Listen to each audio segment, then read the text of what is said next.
Hello, everybody. Welcome to a very special episode of the Finger Guns podcast. It is our 150th episode. I can't quite believe it. My name is Rossko. How are you doing? I am joined by Miles Thompson.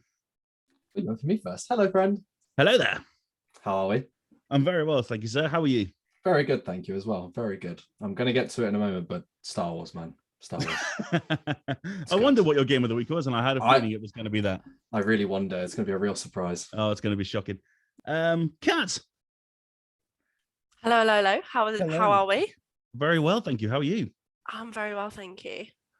Good. I'm psyched. 150. 150. We made it. It's quite amazing, really, isn't it? Absolutely crazy. Greg Hicks. Hello. Look at you. You're so chilled out. Oh, mate, I'm proverbially dying of COVID. That's why just a disclaimer, I sound snottier than normal because I have the Ronas. Indeed. Other than this editing, me going a lot. Yeah, I can't wait. Thanks for that. You're going to do it. I haven't got a cocaine habit. I've just got a runny nose. Sure. Other than that, are you okay? Yeah, living the dream. Great. Good stuff. He said without any sarcasm. And hey, we've got a video this time, I guess. So you may have noticed a couple of other people here. We've got some special guests celebrating 150 episodes with us now. Our first guest, I had a spoiler special podcast with this man a little while back, all about Afterlife, because he was in it. The season 3 spoiler special podcast is available right now, and we have a long chat with our first guest about the Netflix show. And it was lovely. But if you did listen to it, you may have known he was also a massive gamer. And we did talk about him coming on our main pod. And well, here he is now. It's only Ethan Lawrence. Finger Guns 115. Yeah. Finger Guns 115. Let's go! Woo! Here we go. Finger Guns after dark. I've He got is a white bringing wine the and I'm sauce. ready. Oh, man. I love your energy so much. How are you, sir? I'm so well. How are you? Very, very well. Very happy. Thank you so much for coming on. Oh, my pleasure. My pleasure. Oh, we're going to talk video games so hard. Oh, so hard. So hard. I can't wait for you to get giddy about your game of the week as well, because I know how much you want to talk about it. I've been waiting for this opportunity for a week, literally. Cannot wait. And our final guest, well, what can you say? What can you say about this man? From the golden era of video game magazines, I first read this man's work. He wrote the NES Encyclopedia, the SNES Encyclopedia, the Mega Drive Encyclopedia, coming out this year, the N64 Encyclopedia. There's going to be an encyclopedia about every single goddamn video game console that's ever been made. And it's one, the only, Chris Scullion. That seems a bit excessive. Thanks very much, anyway. You have met Ross before, right? just the once, but it certainly doesn't deserve that much praise. I'm happy to be on here, but I'm also being on here does kind of expose my uselessness as a podcaster as well, because you're at like 150, and I've had 40 episodes in 5 years, and also the fact that Ethan's on just makes me look even worse, because I spoke to him 5 years ago at the Switch press event and said, "Hey, come on my podcast, yeah, that'd be great," and I still haven't done it because I'm terrible at these things. One day. Definitely. and it's not through anything personal. It's just me being awful at everything in life. So yeah. Well, this is the collaboration episode you're finally doing now. Finally. The crossover. Hopefully this will give us the push to bring it into a reality. Exactly. A competing podcast. Exactly. I mean, in that time, those encyclopedias may have taken up a fair chunk of your time. That's true. That's fair. Thanks for covering me. No, you're very welcome. With an extenuating circumstance. I'll tell you, fun fact, I can't really spin around to show you, but I put the 3 encyclopedias on my bookshelf. They were sitting next to me for a while. I put them on my bookshelf. The next morning, my bookshelves were on the floor when I woke up. That's how massive they are. Yeah. Or you're just shit at putting bookshelves together. It's because that could also be it. It's because the amount of bullshit that's on it. It's so heavy. Isn't that what you call filler? Yes. 90% filler. Well, thank you very much for coming on the pod, sir. It's it's a huge privilege. So yeah, thank you very much. Right now, let's kick off with our game of the week. We'll go from the top. There's a lot of us, so we'll get through it as quick as we can. Miles Thompson, what on earth could possibly be your game of the week? I mean, mine's the real shock of the week, I think. It's going to be Lego Star Wars, weirdly enough. Who'd have thought it? And it's just as you described, Ross. It was everything I wanted to be and more. It's beautiful. It's just a love letter to Star Wars. And I think the last one I played was The Force Awakens. I don't know if any of you played it, but I really like that one. But this one is just, it's unreal. I think I'm on episode 5 now, and I keep having that urge to go and like try and get all the collectibles and stuff, of which there are like thousands, and then realizing I can't do anything yet. And I'm just getting like the urge to be like, I just want to go do everything, and I can't. But it's really good. So it's got the typical kind of humor, but some of the bits are genuinely quite funny. And yeah, it's brilliant. Did you notice? I don't know if you found this, Ross, but like the shooting is just slightly wonky. Like I aim at someone's head and then they shoot like slightly off at them, and I'm like, I don't get it. I start to wonder if it's on purpose. I did as well. Kind of stormtroopery, but I have noticed that. Well, I was going to say, like, if it's Star Wars, it could well be a feature rather than a bug. I mean, no one's able to hit anything ever. So because like you aim dead on and then it'll go like slightly to the left. I'm like, I swear that wasn't where I aimed, but okay, that's fine. The sequences with Han Solo and Chewbacca, obviously you've got the kind of like the slow zoom. Yeah, you can do with the gun. Those are the only ones that I find are completely dead on. Yeah. But everyone else, the shooting is a little dodgy. Yeah, you're right. It's everywhere, but it's so good. And like obviously playing through the prequels, they're like really got onto all the memes and stuff. Like that scene with Anakin and Obi-Wan against Dooku, and the only thing Palpatine says is "Do it," and I was like, "You got it, you get it." So yeah, it's brilliant. If you haven't played it or bought it yet, you absolutely should. It's amazing. Yep, it's an absolute blast. Kat, your game of the week. Mine is the same as Miles's, but I thought Miles would do it a lot more justice. What he didn't mention was my absolute favourite bit, and that is how Jar Jar Binks runs. Because that shit's hilarious. What do you mean, right? It so is bad. hilarious. So bad. How is Jar Jar Binks your favourite character from that entire universe? Oh, because he's so stupid. And he's, do you know what I mean? Like, how can you never just not adopt Excuse Me for the rest of your life?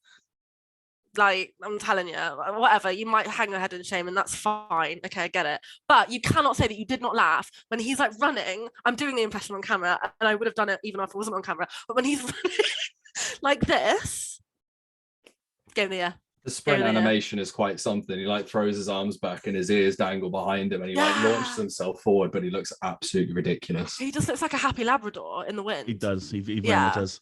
I decree that episode 1 of the Skywalker saga has too much Jar Jar. I wholeheartedly agree. The whole thing. Wow. Wholeheartedly agree. That's too much Jar Jar. So it is pretty faithful. I would go so far as to absolutely say agree.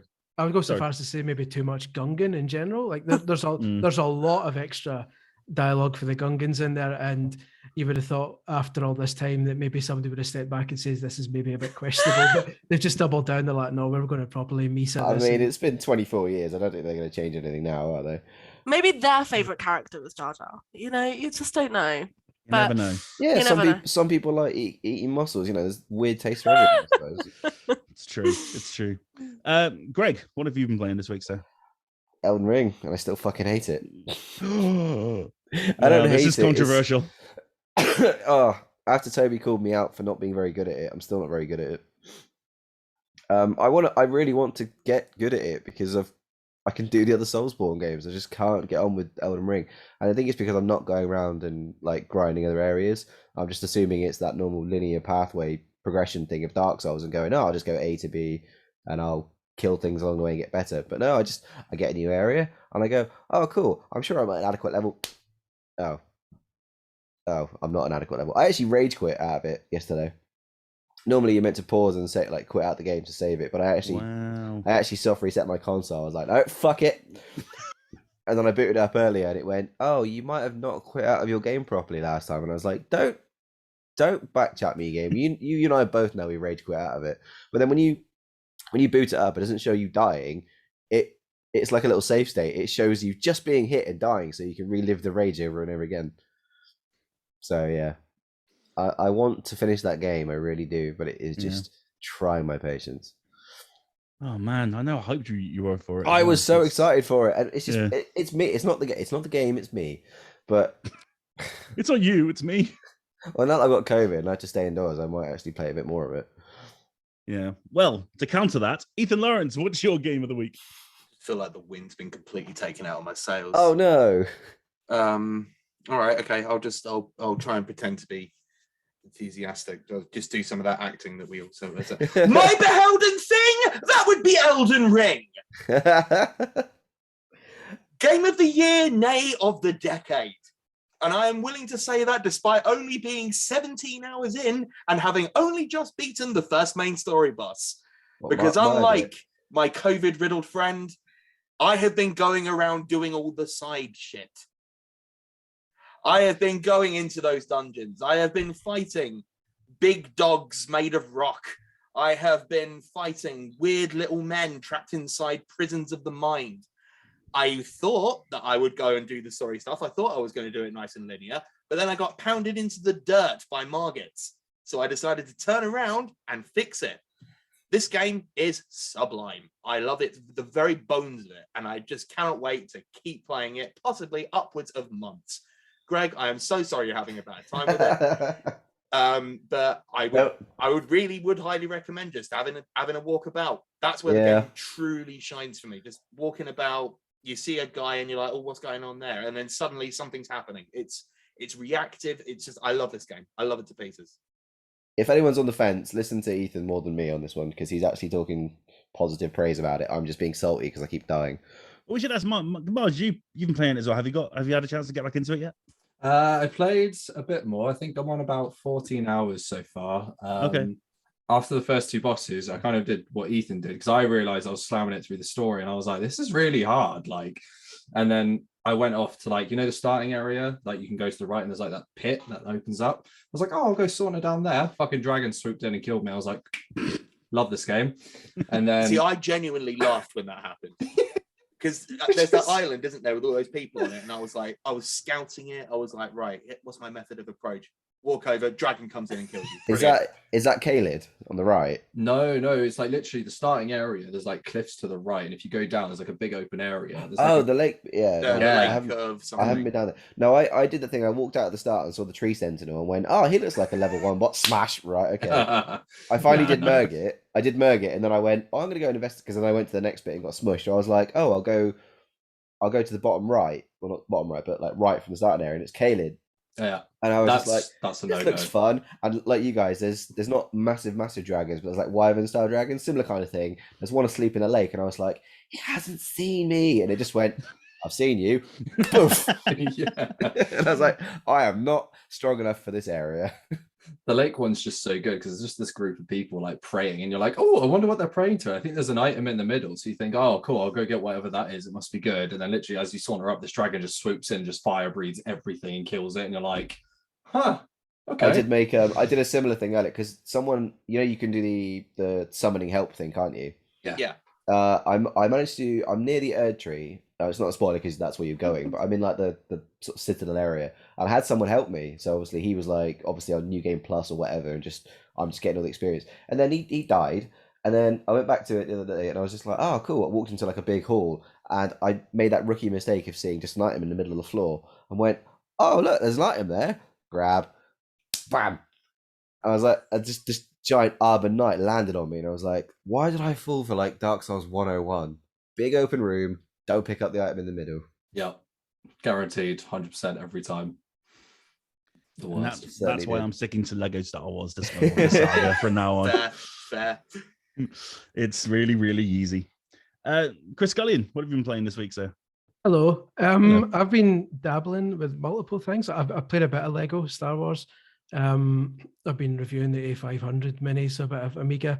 But the one that has surprised me most this week, and I can't say all the details, but I played a bit of Switch Sports this week, and there's a preview on VGC, cheap cross site plug, and I came away massively surprised with the football mini game in it because I wasn't really expecting anything from that, and it's basically Rocket League, and I was like, oh shit, this is serious, because also the other 5 sports are what you would expect, Wii sportsy stuff, where tennis and badminton, you just swing the Joy-Con. I'm like, fine, and you're building the review in your head as you play these things, saying yes, it'll appeal to the casuals who, I'm doing quote marks for those listening, because I don't like that phrase, the people who don't usually play games, and they'll enjoy it. But then I got to football, and it was like, oh, this is proper. This is for again, quote marks, the hardcore, because it's you move with the left stick and you turn the camera with the right stick, and you've got different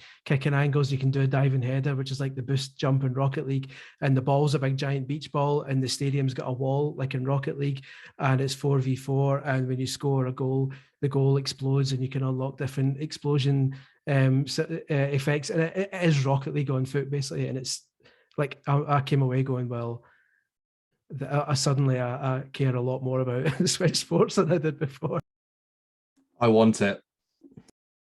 Yeah, that sounds sick.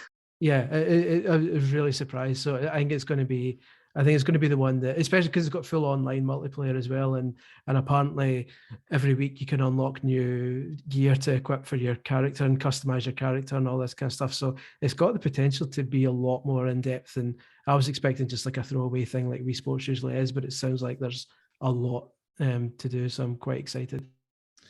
You just order a Switch OLED. Yeah. Get that goodness. No, yeah, that sounds great. It sounds interesting. I remember seeing it in the direct, obviously, and it was one of those like, oh, okay, they're doing that, but it's like, obviously, Wii Sports is, you know, like you say, the most casual game probably of all time, because it appealed to my mum and my nan, which, you know, the Skywalker Saga didn't, and so you know, it's interesting that they've gone that direction with Switch Sports, at least, that it does feel like it's more of a hardcore kind of experience, I guess. Yeah, it was really surprising, especially because after the Wii U one was basically just an HD remaster of the first one. So when they announced the Switch one, I was like, oh, okay, they're doing it again.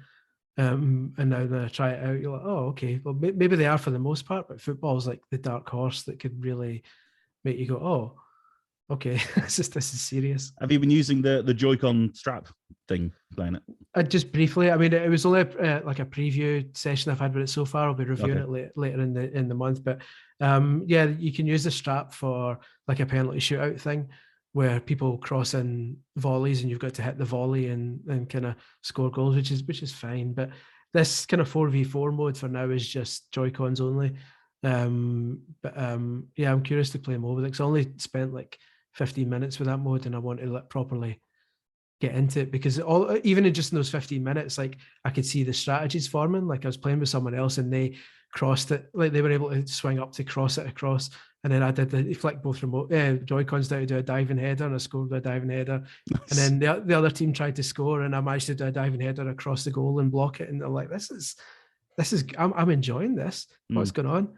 So yeah, fun times. Cool, man. I can't wait to give it a go. It looks great. Right then, it is quiz time. Kat, are you ready? You can unmute yourself and tell us you're not ready. No, yeah, I was finding it, Greg, kind of slow on the inside. Okay. Yeah, no, I'm not ready. I'm ready. I'm not ready, but I am ready. Are any of us ever ready for the quiz, really? That's the thing. Like, everyone's always ready for Sean's quizzes, because Sean, you know, he's a well put together guy, you know? You've not got Sean, so here I am. It's gonna be fine. We're gonna get trounced by Chris. It's all right. We're just gonna let it happen. I mean, you're saying that, but I don't even like know what is about to happen, so I'm at a disadvantage in that respect. We're just doing a quick fire quiz round. Oh well, in that case, yeah. Fast as can. No, so for anybody who is listening who has never done it before, or like our beautiful guest stars Ethan and Chris, essentially what we're going to do is a quiz. Yay, it's going to be chaotic because it's me, and that's my whole personality in a tiny weeny bottle. I've tried to incorporate a little bit of both of you in this quiz, so in true encyclopedia style, but the chaotic way. That's the theme of the quiz. Chaotic encyclopedia. Yeah, that's if I released a book, then that would be that. Right. Just not an alphabet. Is it just not in alphabetical order or something? Yeah, it would be. No, all the facts would be in the wrong place and everything. You want to find out the fact of this? So did we. Yeah, so did we. Page 65, not on this page. It's like clicking that random article widget. Yeah, it's just got like page 65 is just a printout from Mary Berry's cookbook. One of the pages says 404 error failed. Yeah. Excellent cheese muffins. Yeah, exactly. Yeah. I couldn't beat the water temple ocarina in time, but I can make a fucking stroganoff. Beautiful. So what I'm going to do is I'll go around and try and grab all of your buzzers, and then we'll hit the quiz. That's Greg. So I will go around nicely and ask what your buzzers are, so that I can write them down, so that I remember them. I will read out the question, and then if you know it, buzz in as fast as you can. I will basically pick who I heard first, and fastest person wins, essentially. And then I'll top them all up at the end, and we can see Miles lose again for this millionth week running. Thanks for that. Appreciate it. Yeah. I actually won the one 2 weeks 150th ago. week running. It's episode 150, ladies and gentlemen. Yeah. We need like Ross doing an air horn every time someone says 150. Like, yeah, just to really annoy everyone. Yeah. So, Ross, what is your sound?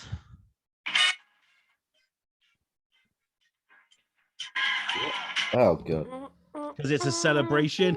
As long as it doesn't play for more than 10 Ah. seconds, you're all right. You see what I did Yeah. there? Yeah, I've got it. I had to download the MP3 because it was 45 seconds long. So I'm playing and pausing as I go. I was going to say, we're going to get different parts of the song every time. Maybe, who knows? Greg, what is your sound of the week? Everyone's favorite flappy-eared, What? flappy-eared idiot from episode 1. Thank you, Greg. I appreciate I had that. to think of a PC word to say. Flappy, But you kind of paused flappy-eared- after flappy, and I was like, flappy-eared such and such and such. That's I'm not really even going to be able turned to off. play with You can that. just see as soon as Greg's I hear brain it, working overtime then, can you? Say something, Yeah. say something nice, say something okay, say something okay. Miles? I'm just going to go with my old. Is that Wesker? Yeah, I'm just going to go Wesker again. Ethan? Oh. I've got nothing. Really? Okay, let's find another one then. But you might have to squawk. If you could squawk like Toby did last week. If you want a good one, what's it called? Realmofdarkness.net is all the soundboards. Anything? No, I can't hear anything. Oh my god, this That's is a upsetting. gone. It's very loud here. I can tell you that for nothing. Is it? You could squawk at us. Just squawk. You can. We'll all be unmuted anyway. Hang on, I'll find something. I'll find Okay. something. Don't you worry. In the meantime, Chris, what's your buzzer? Chris is on mute. Chris, Okay, you're on mine's is mute. quite brief as well, so it might not work. What was that? I heard something. I heard, I heard something, but I don't a know very what. quick. Yeah, I heard it. Is that Yoshi? It's Banjo Kazooie. Oh, Try right. one more time. Is this any? Oh, come. Sorry. There we go. I can squawk as well if that was too good. Yeah. Me, pick me. No, not got nothing. This is incredible. I'm sure they're great sounds. I don't Right, I'm doubt just you for a gonna. Do second. you know what? Just to make this easier, I'm just gonna. I'll just make a loud, annoying. Yeah. noise. Just make a Hopefully, noise. drowning out everyone else's recording. That's the tactic, at least. Okay. Smart move, smart move. Okay, hopefully I can remember what everyone else has. Okay, so what I'm gonna do is I'm gonna give you some random facts about the game. Probably things like the year it's been released, what it was released on, how many are in the series, blah blah blah blah blah blah. I'll give you hints. You tell me what the game is, but I'm not gonna do a Sean 5, 4, 3, 2, 1. Like what you get is what you get. Tough to these. All right. Happy with that? Fair enough. You All just, right. Not just, as nice you as just want the Sean. name of the series or whatever game it Yes. is then. Yeah, All right, yeah. Okay. Ready? Question 1. Let's go. If you just before sorry to start, if we guess and get it wrong, are we like out for the Let's rest see. of the Yeah. Yeah, so Because you ask can't the just go question, like 1993 and go Jurassic Park. No. Once you answered the question, you're frozen out for the round. Okay. And then 1993. Da da da. It's like literally like. Okay. Okay, ready? Let's go. Yeah, let's do it. Okay, chaos.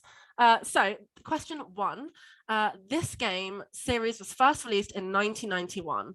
It has 31 main titles, not including spin-offs in other genres. The game was Miles. I'm just going to say Final Fantasy. No. Oh. Frozen out.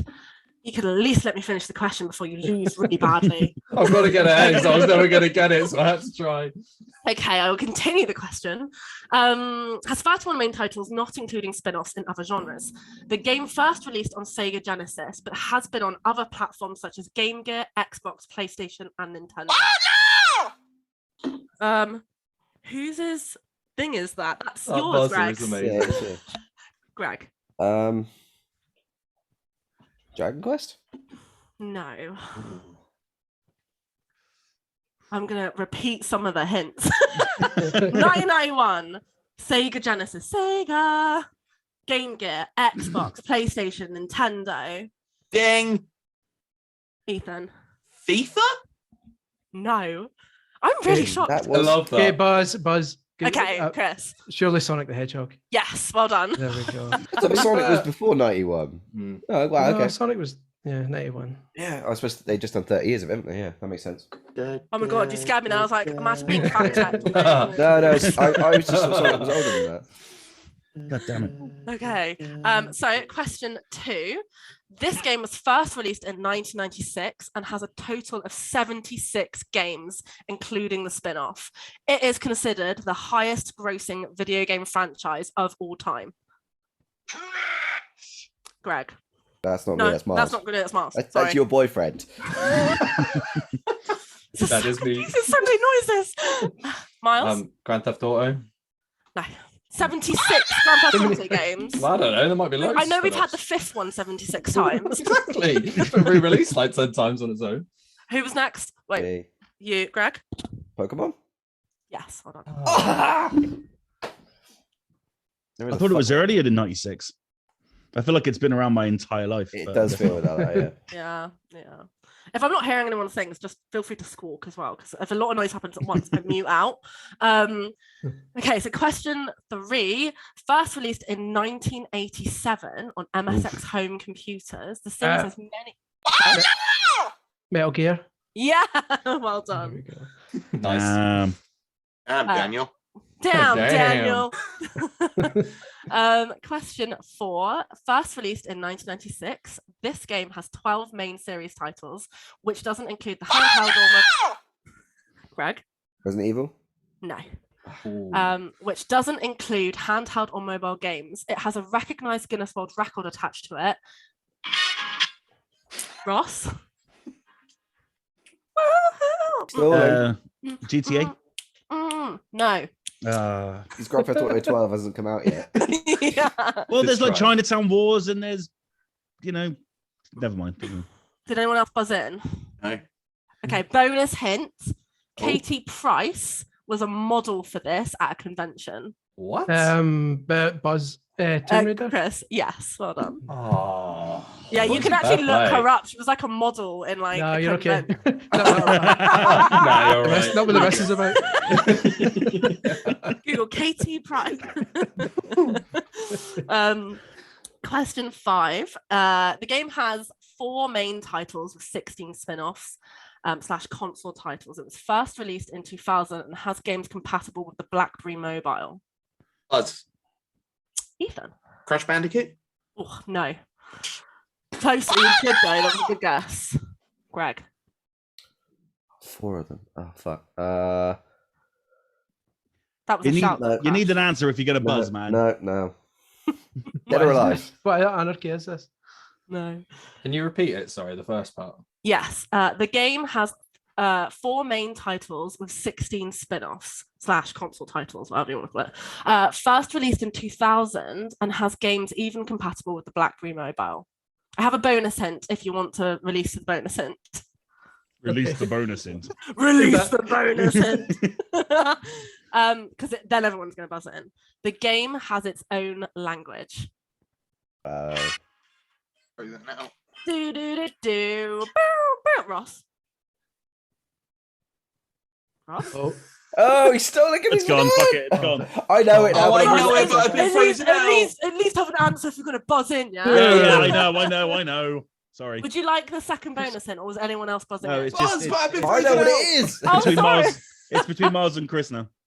I'm going to, if it's got its own language, then it's going to be some sort of Yeah. nerdy RPG thing. I'm going to guess Warcraft just as a gamble. No. Right, okay, so bonus It's hint. a lot of Miles. pressure now. It's a Ethan lot of looks pressure. so Bonus distressed. 10. Has it buzzed it? Oh no, it said crashed, didn't it? Yeah. Yeah. It's so Okay. simple. Yeah, Miles. I'm sure it is. Bonus hint. It's published by E EA. Oh, yeah. Oh, Why are you buzzing? because I want a buzz, man. It's The Miles. Sims. Yes. Oh, thank God for that. If I'd have got that wrong, Jesus. I would have just left. I'd have been out. My Bye. massive pun gave If, it if away. you'd said 4 games and 12,000 expansion packs, Every That was too DLC easy of a ever. hint. Do you know what I mean? worth about 12 grand in total. Isn't it? Yeah. As an infinite number of DLCs that will make you sick to your stomach. But well done, everyone, for that one. That was a tricky one. Question 6. This game franchise released in 2012 as a free-to-play game for Facebook. Other platforms such as iOS, Android, and Windows followed later. Ross? Farmville, No, but wasn't that a great game? wasn't it? No. Yeah, wasn't it though?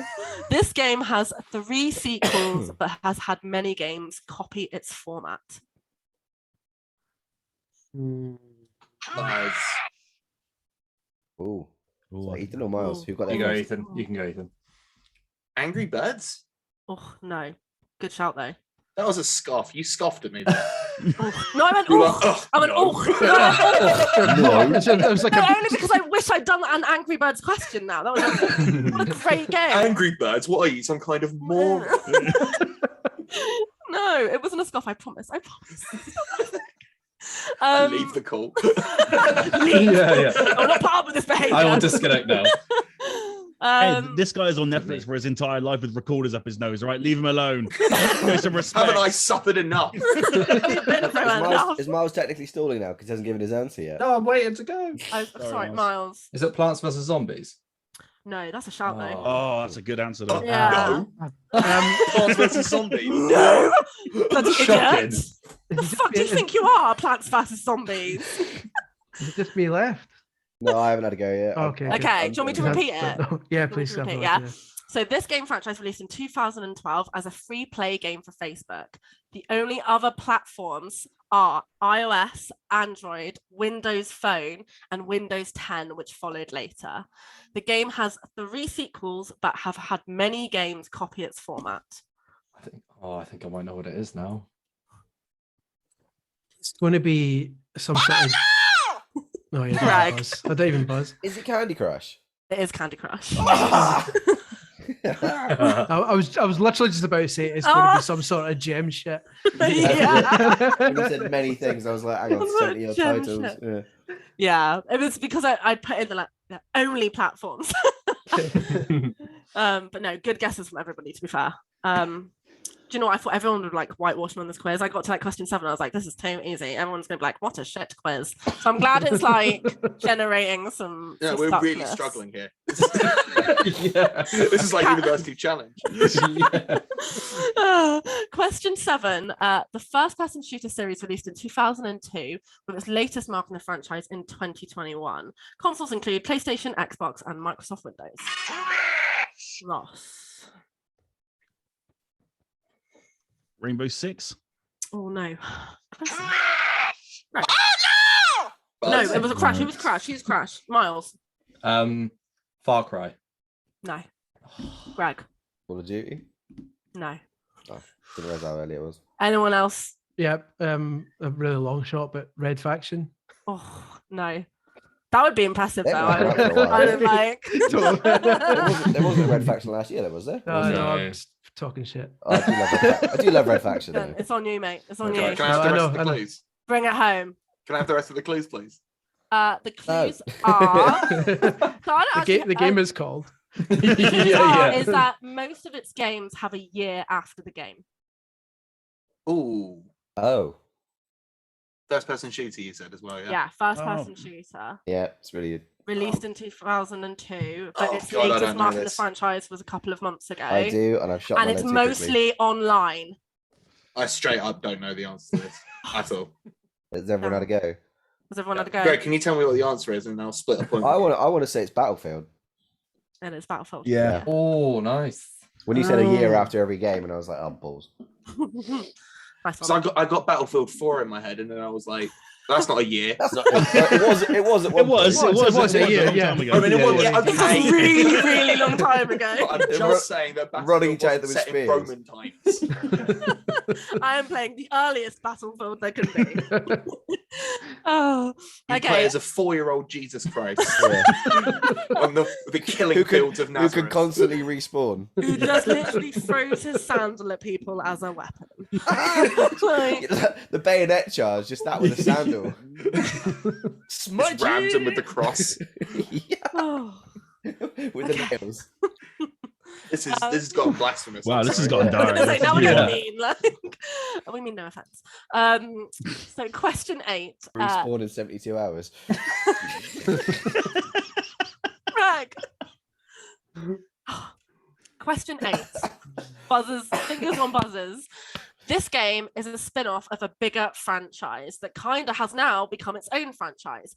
Debuting on the SNES in 1992, this game is not able to be played by Sony, PlayStation, or Microsoft, but has 10 titles altogether. Mario Kart. Yes. Well done, Oh. Chris. Fair play. Buzz it. Can I just say, does the Jesus game have crossplay? Hey. Nice one. I was gonna say Mario Party, so that's quite impressive. Yeah, nice one. Question 9. Quite impressive. He wrote the SNES Encyclopedia. I was gonna say. He didn't buzz in though, did he? It's true. That's not a valid. That's not a valid answer. No, I did. I went He back. did buzz in, I saw it. Yeah, Oh, did he? Something. Okay. Okay. I It gets very realised- competitive here. What is Very this? competitive. I can't flip my keyboard because it's my laptop and it'll just go. I know, same. As I had to mock up under a table in Right. case I actually did do it. Cable flip my phone. Just Oh, look, you scoffed at Ethan. You took back my point. Fuck this Eventually, quiz. everyone is going to leave this call in disgust. It'll just be Miles left alone. And I still won't win the quiz. Miles isn't allowed to leave because Cat can just go into the next room and beat him. Disclaimer, I trapped do in not this. beat Ben. Question 9. Which Microsoft-only franchise released in 2001, with the most recent release being 2021? Buzz. Ethan. Halo. Yes, well done. Nice one. Yes, I've got a point. I've got a point. Yeah, this is and it's devastating. before even the whole question. Yeah, Ross, man, it's devastating. You've been Well, know, this is 2001 really bad. is the year of Halo, isn't it? It's always going to be. Yeah. Yeah. And special question number 10. Oh, Ooh. Which 2008 video game voice stars Ricky Gervais? Buzz. Ethan. Grand Theft Auto 4. Yeah! Nice one. Who is he in Grand Theft Auto 4? Oh, you're lucky. You He's got that himself. Comedy If you club. go into the comedy Yeah. club, he Yeah. does a set. Oh, Was he not in damn. one of the DLCs or was he in the main game? Main game. Main Yeah, game. it's main game. He Wow. plays like, and Damn. you can watch like a lot of his sets as the main character as well. Wasn't Go on. someone else in the one of the DLCs in the comedy club? Yeah, they What did else? it with a couple of comedians, but nothing beats Phil Collins being in Vice City Stories on the PSP. That's amazing. I forget Danny Dyer's in Vice City, not Vice City, San Andreas, isn't he? Danny Yes, Dyer should be yeah. in everything. Yeah. Hard He's in. disagree. Lord and Saviour. He's in Vice City as well. Yes, Sorry, Kent Paul. it's- No, not Kent Paul. He's Kent Paul's mate, isn't he? Yeah. He's in the band, isn't he? Yeah. He's in the club at the, Thingy near the Love. beginning. Love, Yeah. Love Fist. That's it. Love this. Love Oh, Fist. lest we forget. Yeah. Remember that Love Fist mission where you've got to drive them round and they're being chased by a stalker throwing bombs at them, or there's a bomb in the limo. Right. Remember Yeah. that one? Yeah. Yeah. Sorry, just random nostalgia. Back in my day. Sorry, Kat. You want to tell everyone the scores? I would love to tell everyone the scores. Ross, how many do you think you got? It was a shameful. It wasn't shameful. on You my did your part. best. You did your best. You did your I best. did not That's do all my you can do. best. Yeah, no one wins. You tried, who wants okay? to No, be a you did your millionaire by- best. You just by tried. trying their You best. tried, I got yeah. I got 7 out of 10 last week. Let's not pretend this is my best. Exactly. I was like, yeah. So Ross, unfortunately, you did not, but you did buzz in lots. So effort, points for effort. It was a good buzzer. It was a good Yeah. Well buzzer. done for Yeah. trying. Yeah, Yeah. yeah, Thank you, you thank win you. the buzzer of the round. Yeah. Hey. Greg, you got 2. Miles, you got 1. Ethan, you got 2. And then from the encyclopedia themed quiz, the Encyclopedia Master has won it with 4. Ooh, Four. what a Well performance. done, Chris. Well Thank done, you very Chris. much. Well Thank done, you very all. much. That was a good little quiz. That was. Mm. Also, I don't Ross, feel after all shame your losing mocking, to I Chris didn't at lose. all. No, I don't feel bad about losing. I feel bad if I lose to Miles. Feel bad about winning if that helps.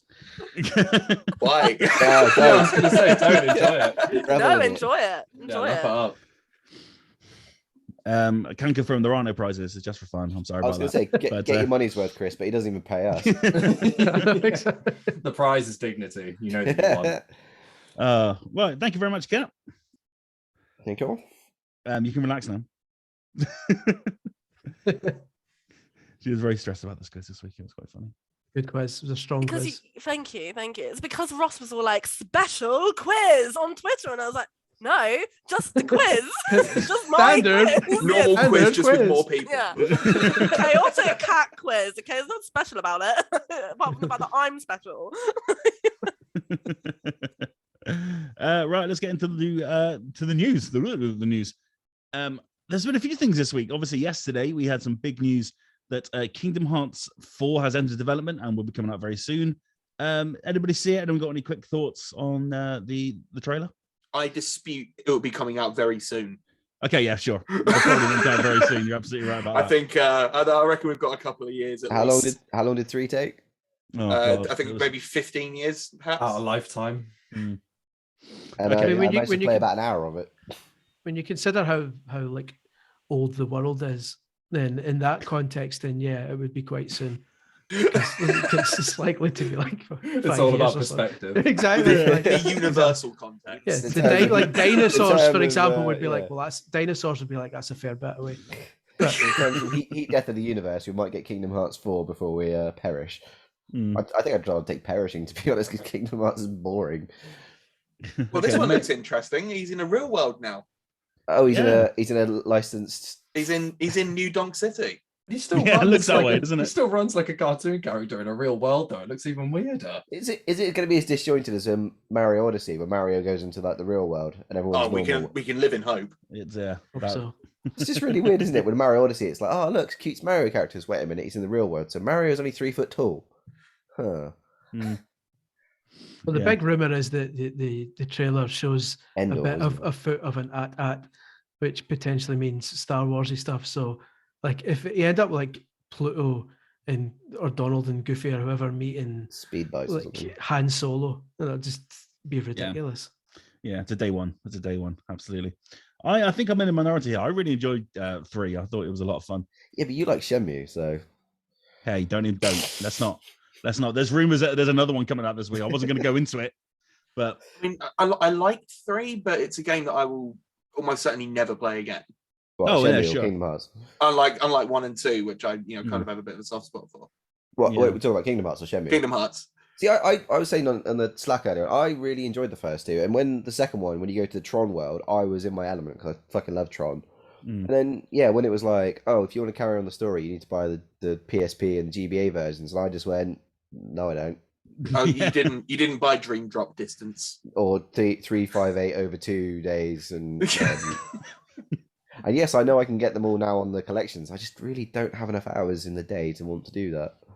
It's all I in- mean, Kingdom Hearts Purple Monkey Dishwasher was only maybe 2.5 hours long. So The movie, But you're also forgetting Kingdom Hearts: The Square Root of Fragments, which was like almost as good. Fragment. Oh God. it just sounds like a really bad algebra equation. Mm. The power of friendship can solve this this arithmetic. Hearts can live anywhere, even within equations. So yeah, that's Kingdom Hearts 4, maybe coming to PS5, might be PS6 at this rate, who knows.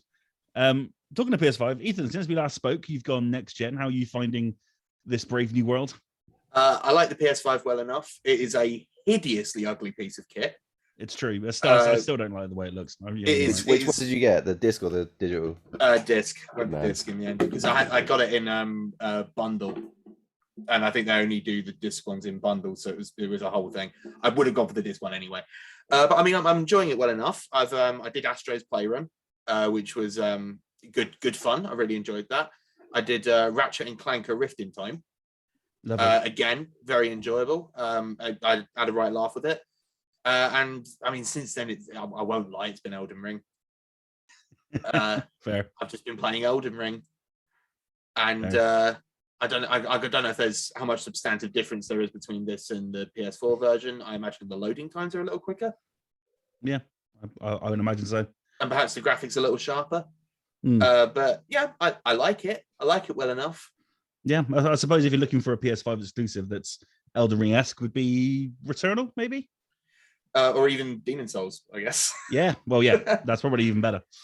Which sure. I'm sure I will get around to eventually. Demon Souls is tough, man. Like, because it is proto Dark Souls, it didn't have the, because it is like literally a like for like remake, so they haven't added anything or taken away anything from it. But because it was a predecessor to Dark Souls, like proto, like it was like everything that made it difficult is still in there. And I got it when I got my PS5, and I could not do it.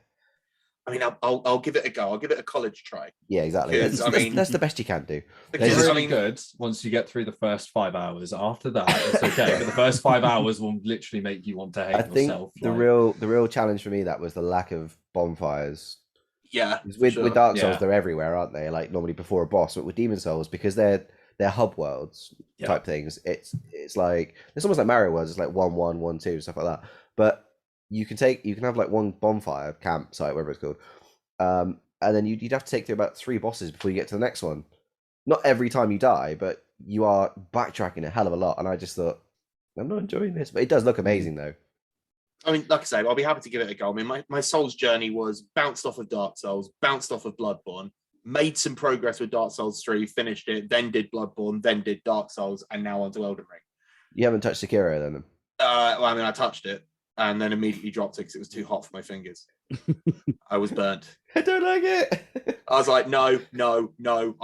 I cannot be what you want me to be. Spicy sword play is too much for me. It's like, no, you need a different style of gamer, not me. I'm panicking every second, and I'm stressed. I'm stressed and worried. Well, if you like Elden Ring, you'll love Lego Star Wars: The Skywalker Saga. That's all I'll say. Well, I think you would say that about any game, up, wouldn't you? I could have said I was really enjoying Returnal or really enjoying Crash Bandicoot, and you would have gone, well, yeah. I'll tell you what you're like. Let me tell you about this game. Returnal is a sci-fi game, so is Star Wars. Yeah. The one thing I dislike, the only thing mainly I dislike about the PS5 is that every time I play it, I feel like I'm losing my mind because I got it at launch, and to this day, I still hold the home button to try and turn it off, and then realize that doesn't do it, and then I need to just tap it. I'm like, who switched that around after 7 years of PS4? Yeah, who went? Yeah, it's actually. And then I just like pick up my phone and just scream at it. Who? Never get an answer. So that engineer needed sacking well before. Joe, I'm really glad you said that because I thought I was going mad. It's annoying. It took me a while to get used to it. I've adapted, but I know if I ever play a PS4, I'll do the same thing and be like, why am I bringing up the blade? I want to turn it off. It's especially frustrating because I juggle PS5 and Xbox Series X depending on what games I get review code for, and it's the opposite. You hold the home button in to switch. So by the time I remember, I kind of think I'm getting used to the PS5. I then have to review something on Xbox, and then I tap it, and I'm like, oh, okay, well now I'm an idiot again. And then I pick up a phone and go, why? It's just like, I like that your voice notes are just like voice note on the 9th of April. Why? I don't like if I get a review, it's not like 1,000 words, it's 1,000 who's. Disclaimer, Chris had trouble reviewing this game because he kept switching back to the fucking dashboard every time he wanted to turn it into rest mode. It's a hardware issue, unfortunately. I'll look forward to that disclaimer on VGC next time I read one of your reviews. Talking of VGC, I'm going to read from there for our first story. From Mr. Jordan Midler. Xbox have revealed a new Kickstart Your Career mentoring program. I thought this was a pretty cool story. Xbox has announced Kickstart Your Career, a new mentoring program aimed at young people looking to pursue a career in gaming. Leaders from across Xbox will serve as mentors on the project, which will include virtual coaching sessions. Among the mentors that will lead the program are Xbox social marketing manager Haley Heller. Yep, that's right. Xbox category manager Mi Kojimitsu, Everwild executive producer Louise O'Connor, and the coalition producer Vanessa Niarco. Those interested in taking part on the program can register here. I've added the link in the description of this podcast if you do want to go and check it out. The deadline to register is April the 17th, so you don't have a lot of time left. And the participants will be selected towards the end of the month. How do you feel about this? This seems like a pretty cool program. Kat, Hi, I'm young. Might I give a bash. No, I'm kidding. Yeah, go for it. No, I think that's great. I think it's a fantastic opportunity. Like, what is not to love about the fact that they are offering coaching sessions for a career that somebody might or might not be interested in, and even if somebody doesn't end up pursuing it, they know that they did it and they've put some time into it, and they can choose a different path, or or they can continue and know that that is exactly what they want to do. I think that's a great experience, and I think it's I don't know what more else to say. I think it's a great idea. Yeah, can't see any cons. Would it be something that you'd want to pursue if you were interested in? If I was younger. If you were younger, sign me right. That's why I said, how young's young? Because if they're speaking like from like 15 to 22, then I am fucked. But I don't know what the cutoff is actually. Let me see if I can find out for you. I mean, we don't want to make me sadder. you haven't got long into, older in like the big old 3-0. I know. Talking to a man who just turned 39, so let's not. Let's cool it. Let's cool it with the old patter. I was gonna say I'm 36 in July. Let's not talk about strangely old. All these young bucks. Damn whippersnappers and their Nintendo. Years away from grey hairs. Well, Chris, if you'd like to know something magical, our own Miles Thompson here has never played Streets of Rage because he's too young. I did play 20 minutes. I played 20 minutes of it with a friend last summer. It's gross. Which so one? Am I the next person who has to log off? It was one of them. Is it Streets of Rage 4? I have no idea which one it was. They loaded it up, they gave me a controller, and I just... Was it the cell shaded one? I just hit people until I died. How have you There was not a boxer on one of the levels. The boxer came in and kicked my ass. There's like a boxer on every street. That could be 3. Yeah, that could be 2. That could be. And the sweet sound of like picking up the chicken. It's like Yoshi. It's great. It's amazing. The floor chicken, yeah. Yeah, the floor chicken. I'm old. I've got them on vinyl. That actually used to be my party piece back in the O&M Eating chicken off the floor. No, it was doing that sound effect when you pick up the apple. It goes. Yeah, there we go. That was brilliant. That's amazing. Silly quiz noise. That should have been my buzzer. Oh yeah, it should have been. Oh, you're just gonna have to come back on and do it again. Oh, damn. Well, not after Streets of Rage has been besmirched. This is my last appearance. You're right, yeah. We won't have Miles on the next time. Just Yeah, just skip me out, to be honest. Okay, so all it says was the only restrictions for entry are age and location. Nobody under the age of 18 can register for a coaching session. Age and location. Yeah. No Welsh. Under the age of 18. Nobody under the age of 18. So that's weird. I thought it was for like kids and teenagers and stuff. Can register for a coaching session. Nor can anybody who falls outside in the mental specified region. So it's like an adult career type thing rather than like a college graduate type, like college entry level. Yeah. Unless it's more themed in the actual career side of things rather than a college course. Unless it's like X Factor where they have like the over 25s and we're not allowed, and then they have like the 19 to 25. It's probably just to do with content, isn't it, in gaming? Yeah, and I mean, you're gonna have to be seriously lucky as well. Microsoft will select one individual, 8 in total, from each participating region. So that's the US, UK, Australia, New Zealand, Canada, Germany, Austria, Switzerland, France, Japan, and Korea. Okay, well, I said there were no cons. That's quite a lot of cons. I thought this is going to be like an open access, like an open university mentorship program, not a impartial lottery or one person. Yeah, that is a lottery. That's wild. I'll put my name in a goblet of fire. Miles, you can. You haven't paid Streets of Rage. Microsoft will be angry. No, you're not allowed, Miles. You're not allowed. Chris, what do you make of this idea from Xbox? I think it's good. I mean, other than all the negative points we've just pointed out, I'm quite happy about it. The fact that it's coming from the horse's mouth is the benefit, because one of the main problems with the internet, as I've found over the years, is that people think they know how everything works, and they think they know how every industry works without having ever kind of been involved in it. The amount of people who keep telling me on a daily basis how my job's supposed to work. And I was like, mate, come on. So the fact that actual people who have been actually making these games are the ones that are going to turn up and explain the pros and cons of the industry, I think is quite positive, because it could, that's the best kind of information people can get in order to decide whether it's something that's for them or not. And if they decide it is for them, then they can face the crushing inevitability that they're not going to get picked for it because only one person gets it. So I'm excited.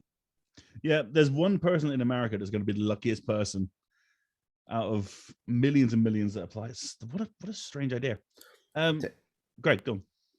It turns out to be a PlayStation fan who doesn't actually want to go. Yeah. Well, could I go to Sony instead? No, I've got nothing really to add. Like we pointed out the pros and cons. Chris made a very succinct point then, but yeah, it very weirdly phrased that it seems like a mentorship program as like, you know, like an open access thing, and now it's like, oh, the golden ticket, you know. It seems a bit weird, but that's me not reading the article. Yeah, no, I'm nothing really to add on it. If you're listening and you're interested, follow the link in the description, but scroll all the way down to the bottom of the page to find out the actual information about this thing that and see I've if just you can done. take your grandpa Joe with you. Yeah. Just as someone with experience in the industry, I would suggest you don't steal the fizzy lifting drink, and you'll be okay. There you go. I'm glad you got the reference. That's all you really need to know. Ethan, what do you make of this? Do you think this is after all that? Do you think this is still a good idea? Well, I mean, it's falling apart like a loaf of wet bread. I mean, when I read the thing initially, I must admit I clearly skim read it because I missed that bit. But not just me. I mean, it struck me as a good thing that Microsoft is indulging in some good PR, considering the recent acquisition of Activision Blizzard King. You know, they're going to need to do a lot of reputational washing because I'm sure it's been covered. We don't need to go into it. This is when they pick like 8 males as the winners. Just ignore 8 straight white males. Let's go. 8 straight white males, 1 female, and yeah. Yeah. I mean, that's broadly how I see it. I mean, it on the face of it, it's a good thing, but the cynic in me is thinking to myself, yeah, because you know there's a storm of brewing ahead, so it's good to get some good PR as you go. I mean, broadly speaking, I think it's a good thing that Microsoft has acquired Activision Blizzard King because the leadership as wasn't working, and stuff like this. It shows willing at the very least. I mean, limited as it is, it does show willing that there seems to be a change of foot within the industry, which is, you know, a good thing to have because, as I say, as it stands, it's not working, lads. It's not working. It's come up against a few walls, isn't it? This Activision deal. It still doesn't look completely set in stone. Yeah, I mean, these things tend to happen. I mean, huge corporate mergers like this, there's going to be interests from all over the place. I would imagine, like vested business interests who want to stop this from happening. I mean, even political interests, because I mean, Microsoft does have all the money. There's no two ways about it. So they can pretty much buy what they want. But you know, if there are laws against such a thing, monopolies and such, it's difficult to see how it's all going to play out. I mean, as I say, I find it difficult to see how.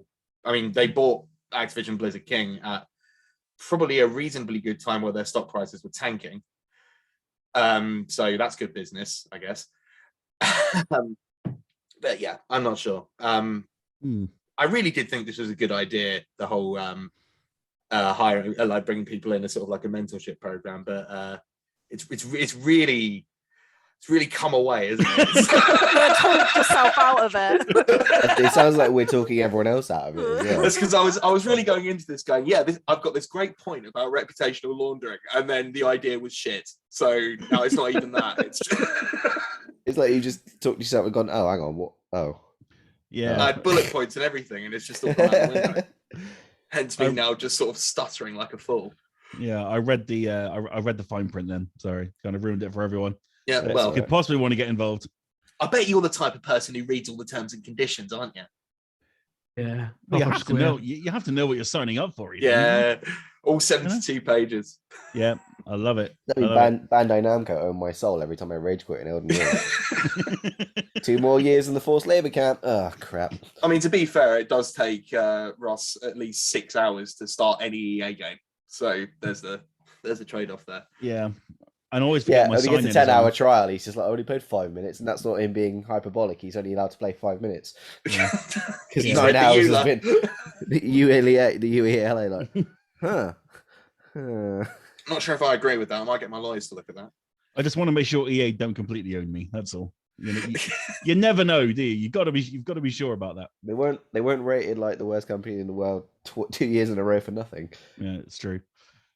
Mars, do you want to finish this off? It's not a lot more to add, to be fair, but I guess I just see it as like, I'm hoping this is just like a starting point. Like, this is like a trial run of it, and then as they bring more people in, hopefully they're going to expand it out to become an actual like pathway for people. But I think expanding access to it's quite an industry where, you know, it was one I'd always wanted to get into, and then when I actually read up about it and found out, I was like, this industry is a little bit screwed up in a lot of ways. And I think having people get the opportunity to get experience and learn from people who've been in it and know it all and have all that knowledge is a really good thing, because it helps people make a better informed decision of if this is actually an industry they want to be part of. But yeah, I guess it feels like a bit of a token gesture at the moment, and so just hoping that as they go forward with it, they are going to expand it and turn it into something that lots of people can use, because then it would be a very genuinely good thing to have. So yeah, I think it's hopefully just a good starting point. Yeah, directly from a AAA as well, which I guess is always a good thing. If you are listening to this and you are interested in such things, there are various different avenues you can go that isn't this one.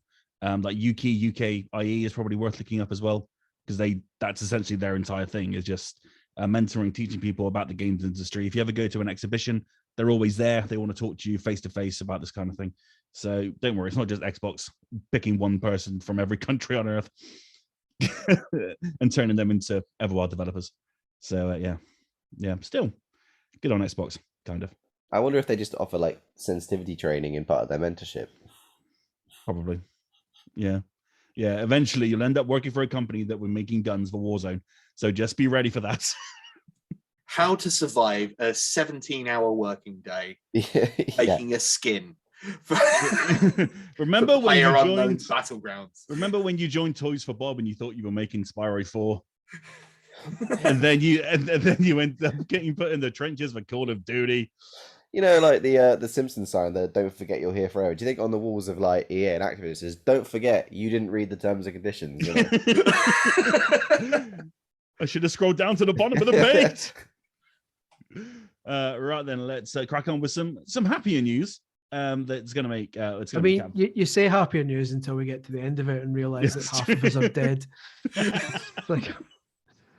Okay, I'm going to Chris has just established entropy up at the north, and he's just like, I'm just waiting for it. I'm going to completely change the subject and talk about Tomb Raider, because Tomb Raider is coming back. Kind of. Crystal Dynamics has just started developing the next Tomb Raider with Unreal Engine 5, also from VGC. I'm bringing a lot from VGC. It's a very good website. It's a good site. Yeah, it's all right. I should check it out. Every time you say VGC, Chris gets paid, so it's all right. Yeah, it's all right. I think that. I like VGC. Didn't give me a job, but it's all right. I'm over it. Right. Conflict on the call. Well, you're breaking up a bit. What was that? Nothing, man. Nothing. Don't worry about it. Okay. It's all good. You a knob. Oh wait, job. Right. Okay. Sorry. Crystal Dynamics have announced that the next Tomb Raider game has entered development using Unreal Engine 5. Dallas Dickinson, Tomb Raider franchise general manager at Crystal Dynamics, revealed the news on Tuesday to coincide with the full release of Epic's latest game development engine. This new engine translates into next-level storytelling and gameplay experiences, and that's why we are thrilled to announce today that we have just started development on our next Tomb Raider game powered by Unreal Engine 5. Our goal is to push the envelope of fidelity and deliver the high-quality cinematic action-adventure experience that fans deserve both from Crystal Dynamics and the Tomb Raider franchise. So yeah, that's pretty much it right now. There's not a lot to go on, but I wanted to get some impressions. There's only one place to start. Kat, Laura's coming back. Your girl's coming back. My girl's coming back. I've just had Aloy this year, and now my girl's coming back. It's a good year. It's a good year. But even though this will be out in like 7 years, but it's a good year right now. Yeah. Yeah, I'm hyped. Like you said, that there's not much to go on. I did read today that the writer from the reboot series would like, this is really funny considering she's from the reboot and she had anyway, would like Lara to have less daddy issues in the next franchise. And I was like, bro, like her dad like he killed himself. Like she found him. She walked it. Well, he didn't. Well, it's speculated that he was murdered, killed himself. That's whatever. The one thing. If there's anything from the new Tomb Raider that I'd like, is I just need it to be a little chirpier. You know, Lara was always. She needs like a spring in her step. Yeah, she was. Go back to fighting dinosaurs. Quite sarcastic back in the day, right? And she was, and she was cocky and stuff. And the Lara in the reboot, I love the reboot series, but it's bloody dire, isn't it? It's not a I fun think it's because time. it's very young Lara, isn't it? Like they want to show her grow and develop like a flower, and she's not quite the flower yet. She's still like It took the 3 games to establish that she's. she's not even got 2 guns in her hand. She's only still got the one. Like, Doesn't she get 2 after the first one? Doesn't Matey give her a second one? I can't remember now. Potentially, but Or is that the film? That happens in the No, I movie, swear the first reboot, like she's only got 1 pistol, and then one of the guys towards the end goes like, "Oh, hey, have a second gun." And she's like, "Oh, cool, thanks," and that becomes maybe. the... But they do really emphasize the bow, don't they? And it's like, girl, you ain't Aloy. Like you need your pistols in each pocket. Like know your place. Dual Uzis. Yeah, all your Uzis, all your shotgun, and your medipacks. Know your place. Yeah. No, I'm psyched. Obviously, and I think it's going to look incredible. I think it's going to look just like we saw Unreal Engine 5, didn't we? A sort of little snapshot of that when the PS5 was launching, of that girl walking through the. It's just going to look incredible, and you know it is. I just hope that they do it justice. I hope that they take on board the feedback from the reboot games. Obviously, there were a lot of people that were very happy with the reboot games, a lot of people that were very unhappy with the reboot games. Yeah, it will be exciting to know what they do with it. Are they going to start again? Is this going to be a whole new reboot, or is it going to be the 4th chapter of the reboot series? Because it could go anyway. I think also what people really, really want is some remakes as well. And I hope they don't go that way. That's what you want. No, some people do. Okay, I'm sure of it. I want to see the Monk Monastery episode remade. Okay, and that might just be me, but I'm sure there'll be other people too. But yeah, I'm excited. I hate when they say we're just developing, because I'm like, oh, you're like 5 years away. Yeah, it's a way off yet. Tell me when you've got a release date. It's going to come out the same year as Kingdom Hearts 4 and GTA 6. Yeah, essentially, we're going to have like a super speed February all over again. Yeah. Ethan, what do you make of this news? What did you make of the previous trilogy, the reboot trilogy, if you played them? Well, first of all, I've actually scrolled down to the bottom of the article, and it turns out they're only going to be releasing 7 copies of it when it comes out. So, getting quick is what I would given to every winner of the membership program. What? Is there What an a age? continent? Is there an age and location restriction on that one? It's going to be sold as 7 NFTs. You've got to become an actual Tomb Raider to find the game. It's in Machu Picchu somewhere. Best of luck finding it. Sorry, Ross, you asked me a question. Yeah, I was just going to go for your thoughts on it. And did you play the recent trilogy reboot? Right. Okay. Well, I have played the recent remake trilogy, and honestly, graphical fidelity wasn't my problem with those games. My problem was the story and the gameplay and the game. Oof, here we go. Now it's my turn to leave. I think Ethan's, No, Ethan's it my new wasn't best that. friend. I'm being hyperbolic for comic effect. Like they weren't that bad. I didn't enjoy the characterization of Lara Croft at all. Like the whole, I must do this. I must climb this mountain. I must climb this ladder. I must shoot this man. I must kill him. I must rip his guts open and tear them out, because this is the rise of the shadow of the legend of the Tomb Raider. And my God, we got to get this moving. So yeah, I didn't like it very much. I mean, Tomb Raider has produced, as a series, has produced a number of great games. And it doesn't even feel right speculating what type of game this would end up being, like whether it's going to be a continuation of what we've seen before, or a remake, or a remaster, or something completely new. I'm sure it will be received well, especially because, if they've only just started development on this. I believe Shadow of the Tomb Raider came out in 2018, I want to say. Can anyone confirm on that? 2018. Chris?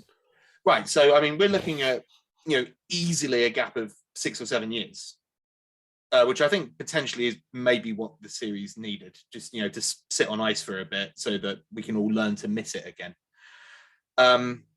It's exciting to see that, Unreal Engine 5 is going to be a thing. I believe you mentioned in the Kingdom Hearts news that was also going to be potentially running on Unreal Engine 5 as well. Hence why it's going to be taking a while. I think I read that somewhere. Either you said it or I read it in some supplementary thing. So the new era of graphical fidelity is here. I don't know. I'm fine as long as all the money's not going on that and not the game, but I would really like I it. mean, Crystal Dynamics are working on a ton of things. They've basically taken over Perfect Dark at was it the I can't remember what they're called. The Initiative, that's it. The 4A studio that Microsoft have. They've basically taken over from that because that seems to have fallen apart at the seams. I'm sure I read that they're making some more Guardians content as well. So I mean, my biggest concern would be that too much time and money is put into making the graphical fidelity as amazing it could possibly be to the detriment of other areas, like for example the story and gameplay.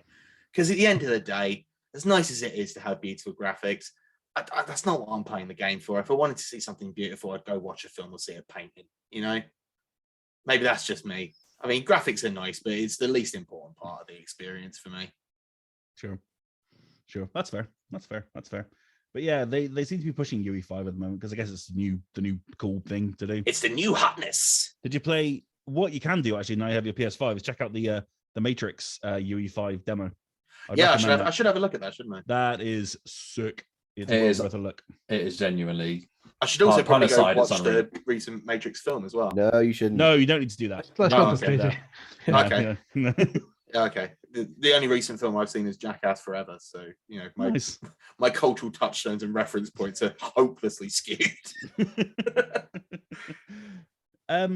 Miles, are you excited for Tomb Raider? Were you a fan of the ones before? Are you excited to see what Crystal Dynamics do next? Yeah, I'm actually really excited for this one. I like the reboot trilogy. I think they could have done the story a little bit more in depth. I think some of the themes they touched on were good, but they just didn't actually go into them properly. But I quite liked the direction of it because I felt like if it was quite lighthearted and jokey, it would just feel like Uncharted, but with just Lara Croft instead of Nathan Drake. So I felt like it gave it its own kind of personality in a way. But yeah, I'd liked the approach to it. I would have liked some actual more exploration and proper like puzzle solving. I felt a lot of it was quite kind of hand-holdy and a little bit too linear. I would have liked a bit more kind of, don't want to say Elden Ring approach, but like the approach of less hand-holding and just give me freedom in a tomb to figure it out for myself. So I think Tomb Elden Ring. Yeah, Elden Raider. Wait, no. raiding Elden tombs. What? Raiding Elden Ring. No. Yeah. So yeah, I think there's a lot of scope of where they can go with it. I kind of in my head imagine they're going to carry on the reboot trilogy, but almost kind of reimagine the originals, which are where she's already established. So it'll be a little bit like Final Fantasy VII Remake, where they take the core like concept and game, but maybe just twist around and kind of do what they want with that. And I think that could work quite nicely because then it gives people the nostalgia they want, brings it up to date in a modern way, but also then gives them license to be a bit creative with it. But I was going to say the same as you, Ross. I'm surprised that they're taking on like another project so soon when they've got, you know, a massive project in The Perfect Dark, which we know is having a lot of troubles in its development and whatever. And Marvel's Avengers was crap. So, you know, I'm not particularly convinced, you know, they've got a lot of work to do to kind of rebuild a bit of that because it didn't win them over many credits, I guess. So yeah, but I'm excited for it. I like the direction of the reboot trilogy, so I'm hopeful they're going to keep that direction personally, even if no one else wants it. She just got a smile on, man. You know, I know that's a horrible thing to say, but she's just you know. She's been through a lot, dude. She touched Jonah a lot.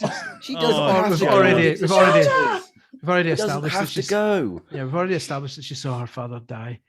So come on. I must Cut some remember to slack. smile. She's got all the money in the Keep my spirits high. She's got all the money in the Every world time to I go close do my other eyes, I things. see my father's corpse, but still, chill up.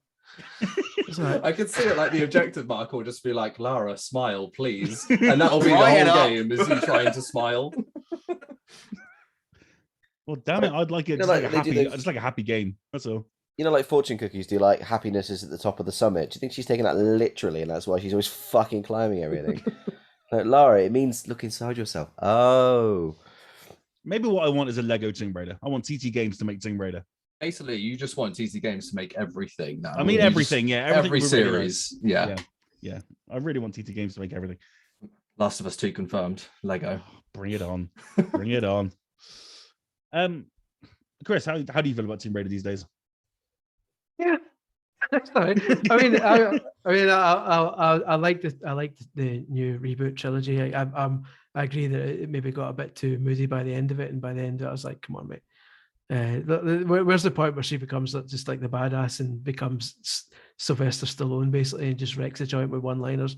But in terms of, I would like to see them kind of doing the remake stuff, but they already remade the first one with Anniversary, so it's like, are they going to remake it again, or are they going to like maybe cover 1, 2, and 3 in one kind of all-encompassing game where she can fight a T-Rex and then quickly move on to Venice and shit like that and just kind of jump ahead? Ultimately, though, now that we've mentioned it on here, I need to really go back to the story and read the small print again, because I can't help get the feeling that maybe it turns out that she's anti-Semitic or something like that we haven't like, seen, and we need to like properly look into it and see what the downside is, because there's definitely going to be one. Turns out Some all her money is historical tweets have emerged from Lara Croft. all her money is actually from hidden Nazi gold. I mean, to be fair, Krafthausen. In fairness, I mean, she runs around the globe stealing Killing shit from other minorities. countries and killing people. It's a Oh, what? colonialist wet dream. It's an ancient tribe that no one's had contact with for 600 years, protecting an ancient artifact. Thump! He turns up, I says, must put my foot through this pot. he turns up and says, "What's this, folks? An ancient diamond? I don't have. My dad's dead, so I'll be having that to cheer me up." Sorry, stranger, we can't allow my dad. Oh, you can't up. Shut up. Give me your diamonds. My dad. I must destroy the brain to kill the body. Didn't Shadow start with Lara basically Flooding a town? I was going to say this, Yeah. like she's had two Like, games, but bad things yeah. happen when she touches shit. She goes up to this thing and she's like, I'll touch it. She picks it up and then a flood happens and she's like, how did this happen? Yeah, it's like Like the, the opposite of my You've done dad. this every it's time. like the Cave of Wonder from Aladdin, but like 100 times worse, because it's not just her that suffers; everyone else does. Yeah. Like she drowned about 100,000 people and just strolled off into the fucking Yeah. mountain kicking chickens. And she's Like like, the oh, I cave have to do this there. now. Cave of Pandora's in the box. game's defense, her large friend then did say, "Oh, you shouldn't have done that." Oh, She really Jonah, learned yeah. her lesson. Yeah. He was a moral compass. And what does she do? Ditch him because he's such a downer. good old Jonah. You start to wonder if the T-Rex had eaten her in the first game, like how many people would have survived as a result of her being eaten. It's like See proper Lara. Oh yeah, she's butterfly been effect. punched. Butterfly thank effect. God. That's the secret good ending, that is. The T-Rex eats Lara and everyone's saved. The only way to truly win is to not play the game. I think Yeah, that's now what we've all learned. shout on Tomb Raider. Like, Basically- it happened. It happened. Basically, Greg, we're saying it should be Spec Ops: The Line, where you just shouldn't play the game so that everyone has a good ending. You know, it's bad when Tomb Raider has a bleaker story than Spec Ops. When that game is all about being a monster, yeah. I must drop this white phosphorus bomb. Oh, I Jesus. Must, Oh my God. I must manifest my dead father as my spirit guide. This has gone off the rails. This has Can I been please derailed as a big reboot, time. Lara am- Croft Dubai Raider. I am reining this back in. My God. Moving on to some. Oh, you know it's going to be Angel of Darkness too, just to really piss everyone off, don't you? Yeah. It's going to be a tie-in with the sequel to the Alicia Vikander film, which Dominic is supposedly West being made at some over point. Moving on to some remakes that we can get behind You is didn't ask for my opinion. what's your opinion on Tomb Raider, Greg? I don't care. I thought so. Yeah. Nice. Max Payne. That I care about. Yeah, I thought so. There we go. Max Payne 1 and 2, Greg. How you feeling about a remake? Oh, this is probably the only. Normally, you normally pick me when you got me to say something contrary to someone else's praise, but no, I fucking love Max Payne. And I'm so excited. And what made me excited? Like, I love a good remaster. We know this. Mhm. So I was gonna probably buy them if they were like shiny HD versions of 1 and 2. But when I actually read this one. That's how much I was looking for. Wow, you actually read the I article. read this one, yeah, I had Bloody words hell. and everything. I'm a writer. Yeah. Yeah, when I read that Rockstar were giving them a AAA like budget to remake them, I was just like, just don't fuck around with them. Just do like they've done with Demon Souls. Just remake them. Don't add anything. I mean, the Max Payne 3 multiplayer was alright, but don't add anything. Don't mess around with it. Don't add backstory prologues that we don't need to. Don't fill it out. They're both very good, very decently length games with slow-mo, bullet dive shooting Bullet time. action. Yeah. The only thing they could bring back in Max Payne 1 was in Max Payne 2, if you killed enough people in slow-mo, not diving around, but if you killed enough people running around in slow-mo and then hit reload, he did a really cool, like, 360 camera pan thing where he throws his clips out. If they can put that in one and just some of those quality of life moments from 2 into 1, that's what we need. Okay. And with like maybe James McCaffrey's face, because he is obviously the voice of Max Payne, and then have Sam Lake's face like model from the first game as like an unlockable skin or something. That was going to be my one request, was that Sam Lake doesn't Sam Lake's face have his face again, because just for the next 3 years or however long it takes, if they can ruin, he's going to go out and do the face, and everyone go, he's done if they can ruin, if they can ruin Alan Wake's face for the remaster, they can unruin Max Payne's face for the remake. Okay. Yes, I'm excited because Max Payne 1 and 2, and I really like 3 as well. So yeah, Max Payne 3 was a very different beast though, wasn't it? It's because it was just very cutscene heavy, and the gameplay's cutscene ratio was just too much sometimes. And especially playing it on a 360 when you couldn't skip cutscenes until like 90% of the cutscene had loaded, and you're like, cool, I might as well just bloody watch it again. The platinum was bullshit too. I didn't get the because I played the Xbox version. I did all the grinds, but I didn't finish it in like New York Minute or anything like that because ironically I didn't have the time. Honestly, play through the whole game with one life, and then if like a random NPC you're escorting dies, you start the game again. I was like, no. Yeah, I tried The Last of Us 2 grounded hardcore mode thing where it's got permadeath, and I just went no. Yes, no. Max Payne. Max Payne. Awesome. Yes, please. It's one of the. It's going to be years away, isn't it? Yeah, it's going to come out the same year as GTA 6 and the next Tomb Raider and Kingdom Hearts 4. What year that's going to be there? Rockstar will do what they normally do when they piss on they'll release it at the same time as GTA 6, so they'll just bury their other game with their popular game. Yeah. Also being made by Remedy, who were, of course, working on the Control sequel as well. So, yeah, there's a lot of good stuff Remedy did 1 and 2, didn't they? I suppose Rockstar did 3. That's probably why they're not remaking it. Yeah. But I like that they're using all that GTA 5 money to fund Max Payne remakes. Hooray! Something good has come from the insipid bullshit of GTA microtransactions. Saying that all those shark cards are finally paid off. You're saying that until they announced that it's also coming with Max Payne Online, where everyone's basically Max Payne, just walking around like one really small city. Flying around on moon bikes in one small map. You can pay microtransactions special bullet time. Yeah, in a map the size of the faculty from GoldenEye. Every painkiller is 89p. Well, like actual prescription drug prices. All right, let's get into our final story. We did miss this last week, and I do apologize to Sean because just completely forgot to mention it. But there's a new Monkey Island game coming out, and he absolutely lost his mind. So I'm going to, again, finally read from VGC. Mr. Andy Robinson wrote this one. Lucasfilm Games have announced Return to Monkey Island, a follow-up to the acclaimed adventure game series led by the original writer and director, Ron Gilbert. Gilbert will be creating the follow-up via his hit studio, his hit studio? No, it's just his studio, Ross. His studio, Terrible Toy Box, in collaboration with Devolver Digital and Lucasfilm Games, the companies announced on Monday. The game's debut trailer confirms that Dave Grossman, co-writer and programmer on the original Monkey Island games, will also be returning alongside composers Michael Land, Peter McConnell, and Clint Biakin, and Dominic Armato as the voice of Guybrush Threepwood. Now, I honestly have never played Monkey Island. I'm terribly sorry. I don't know the hype. Chris, tell me all about Monkey Island. This is Streets are raging now. That's what's going on here. I know. I'm so sorry. Is this a sabotage? Monkey Island's like. I'm not going to break it down to the most basics. Everyone knows it's a point and click adventure. It's brilliant. It's fantastic. The whole series is fantastic, but 1 and 2 were particularly excellent. So that this excites me, especially because he's since said that he's going to treat it as if this is like the new third game, and that 1 and 2 were the only ones that happened. Although he will nick a few things from the later ones, like Murray the Skulls coming back for this one. So it's kind of weird. Mix mash, but no, I'm up for it. Any Monkey Island. I just bought the big stupid collector's edition box set that they brought out recently. My wife was, "Oh, that's great. How much was that?" I was like, "Listen, Scott, listen. What kind of life is this? If we have to start asking how much things are." So yeah, that was a fun day. But yeah, Monkey Island's fantastic, and I'm excited about a new Monkey Island. I won't even be reading the small print at the bottom just in case. I don't want to jinx it. No, I don't think there's anything to be too worried about.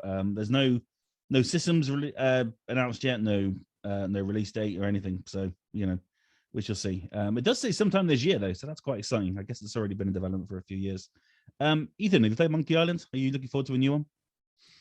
Never played it, but I've heard it's good. Lord. I've heard it's good. Yeah, me too. I do. I somewhere I think I have it. I think I have them downloaded on Steam, and I will. I think now will be the time that I finally dust that off and actually get on it, because I won't lie, I really enjoyed the little teaser that they gave us. I thought it was really funny, and like, you know, its reputation speaks for itself as well. And honestly, one of the big reasons why I'm looking at it and thinking to myself, "Oh, this is going to be quite good," I think, is the involvement of Devolver Digital. Yeah, who rarely put a foot wrong.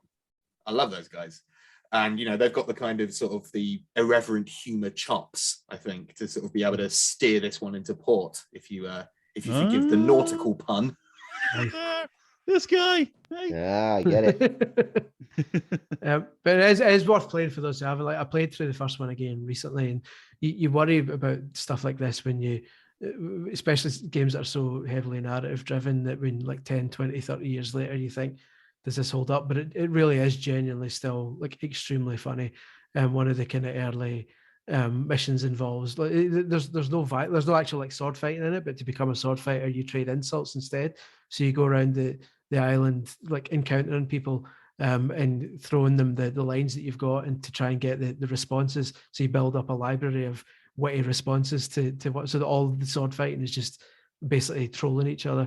And they're still hilarious. Like, the one-liners are fantastic in it. So yeah, anyone who's not played it who is in favor of humorous games, this is like the top of the pile in my humble opinion. I've never played one, but I respect the path they've laid for, you know, other narrative games. Well, looks like we need to all go and play Monkey Island. No, I'll just ask Sean his opinion. He can give me the cliff notes. Yeah, it's a shame he's not here tonight, because he would have waxed lyrical about it, but I know how much he loves it. So we're very happy for him that day. It was annoying because I was really proud of my Lego Star Wars review, and this news dropped the exact same time that my review dropped. Have you played Lego Star Wars? I haven't played Lego Star Wars Saga. It's out now. It's really good. Yeah. Oh, is it? Really, it's all right, you know. It's all right. You know, it's not bad. Monkey Island and Ring. Good. That's good. Since we're just bringing it back, this is all talking about our favorite games all of a sudden. The Sky Monkey Saga.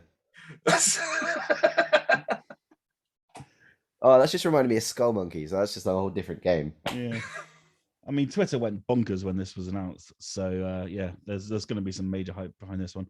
So yeah, keep a lookout for it. Hopefully, like I said, this year, fingers crossed. It won't be as miserable as the Tomb Raider reboots. Rise of the Shadow of Monkey Island. I don't think Kat's even listening anymore. I'm going to tune you out. Just sat here, just crying within myself. Just don't forget, Kat, you can play Fortnite if you want to play with Lara Croft and Aloy together. You know what I mean? Too many puns. Yeah, I could play that, but yeah. I don't want to make you cry. That's the thing. You've already lost the quiz. I don't want to come on Fortnite. Hey, you said now it's 0 build. You might want to give it a go. That's what you said to me. I did say that. I'll give it a go just for you. Okay, thank you. If there was anything that was ever going to tempt me back to Fortnite, it would be removing the entire building component. Yeah, I can quite happily say I've never once played any Fortnite. Right. Well, good for you. I know. Same. I think, hey. But in fairness, you are playing Elden Ring, which is ruining your life just as much. So. Oh yeah, mate. These greys aren't from stress of moving and COVID. These are just, you know, these are Soulsborne grey hairs. I just quite enjoyed your triumphant cheer followed straight by a COVID cough. That's some really. I've got a limited lung capacity, so it's just like. I'm doing great. I'm gonna play Fortnite. Yeah, thanks for asking.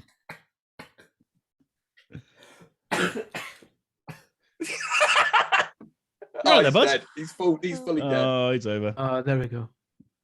Oh, the end. At last. Right then, well, that kind of wraps it up. I'm going to go down this.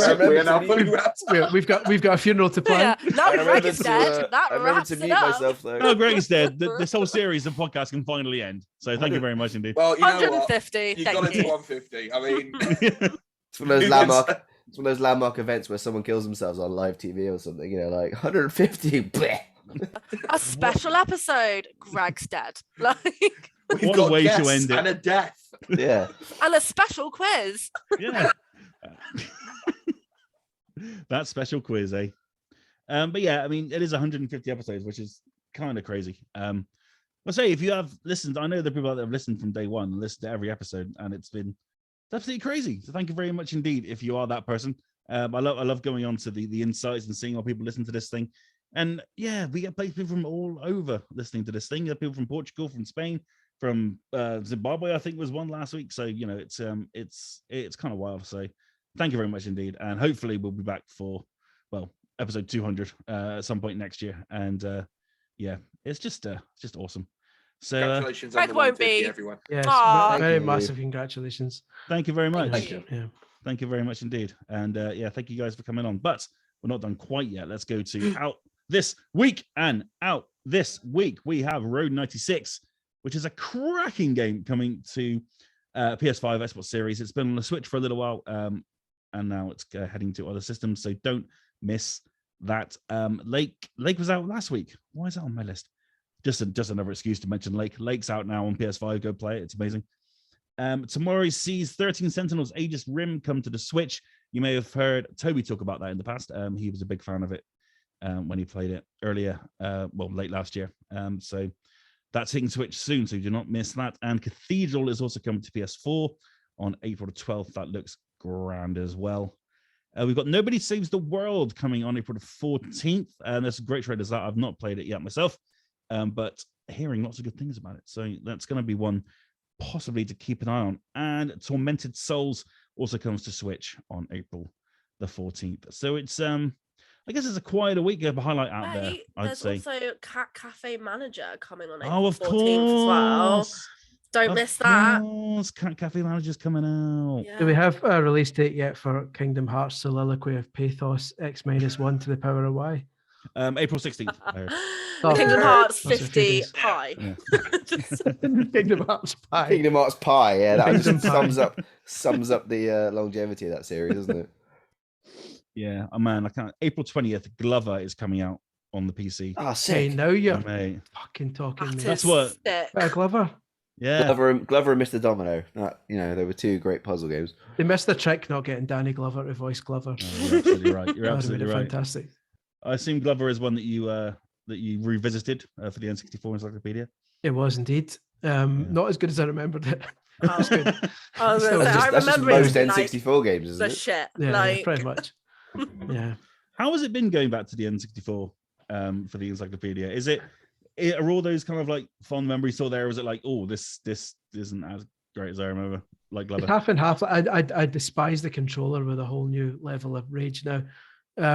Like at the time, I put up with it back in the day because I had small hands, and I think I just like as a kid you just dealt with it. But when you're in your late 30s and arthritis is setting in because you've been writing nonstop for 15 years, and you can only play stuff for like 45 minutes, and then suddenly your hands are just like claws forever. Yeah, I hate that controller now. The games. It's the one system where the games maybe hold up least well over time because they've got that awful blur effect kind of added in. The frame rate on most of them is atrocious. It's still really enjoyable stuff, and I've found some kind of hidden gems in there.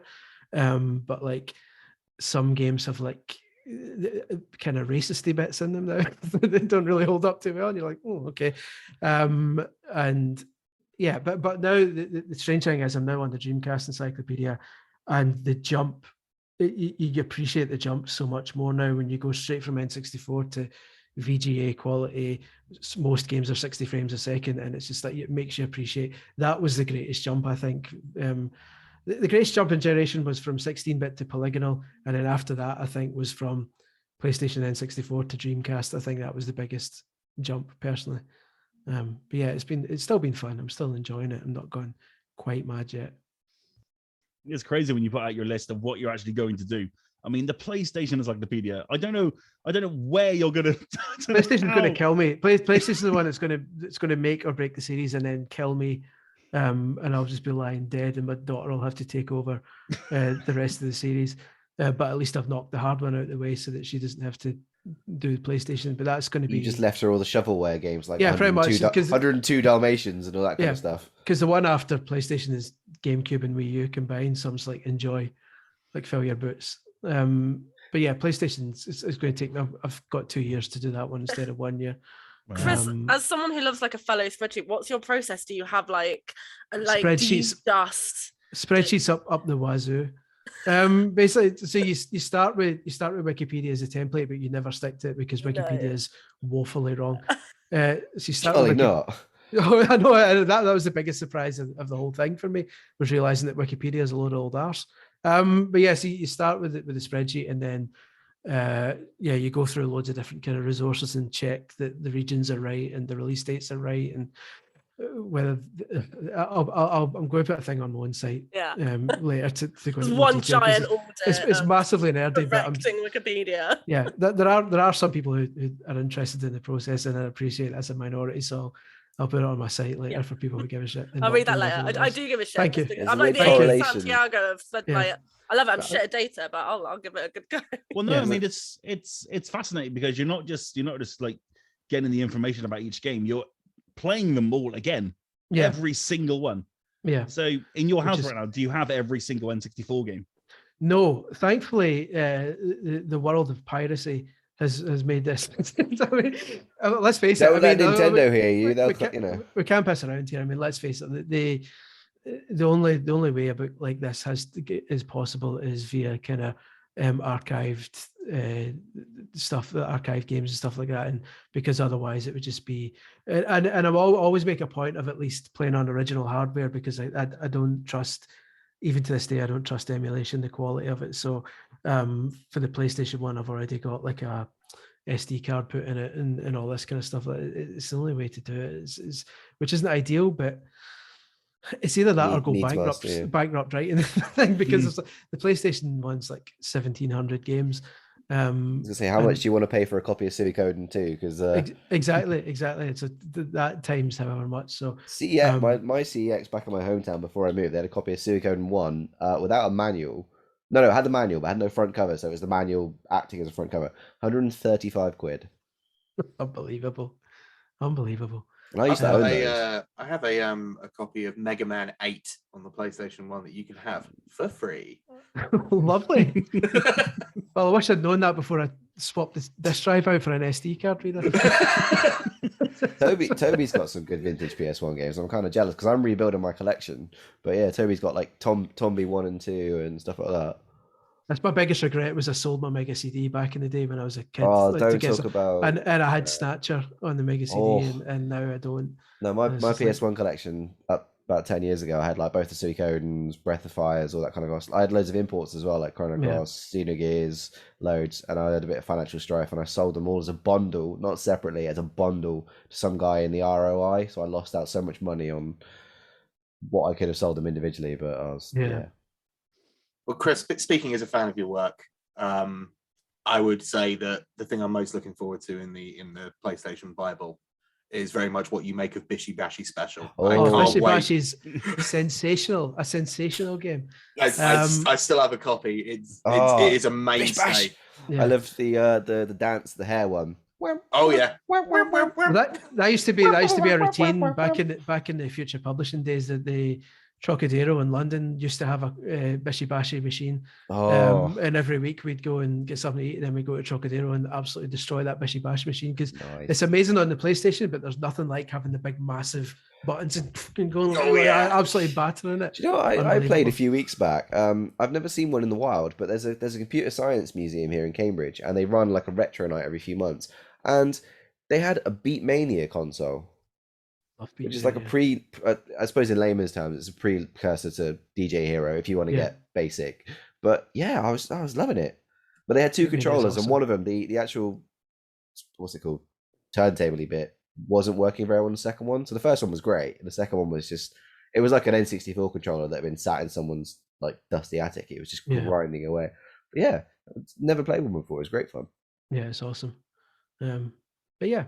It's an ongoing process, and basically as long as people keep buying the books and I keep writing them, so I'm contracted to do 8. We're trying to decide what number 9 is now, so we'll see. We'll get there. I'm really Yeah, looking Geo forward Pocket. to your one about platform games. I'm really looking forward to reading. Oh, cheers, mate. This guy's Oh, yeah. this guy's the ultimate hype man. Like Oh, man. he's making I'm me a sound like a genuine million. fan of your work. Making I me can't- sound like $1 million here. This is I amazing. literally, when you did your We all- breakdown of your games on your Twitter, I was like, right, which one? Okay, he's got 2 minutes. Okay, he's got Sonic Adventure 2. Okay, we're good. Like looking through all of them.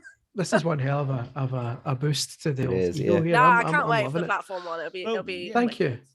We're all fans of yours, man. And yeah, it's Hard work. As we're saying, along with the encyclopedias, you've done a platforming book, a smaller book, based on that genre called Jumping for Joy, which is out this year. Yeah, I it's out in May.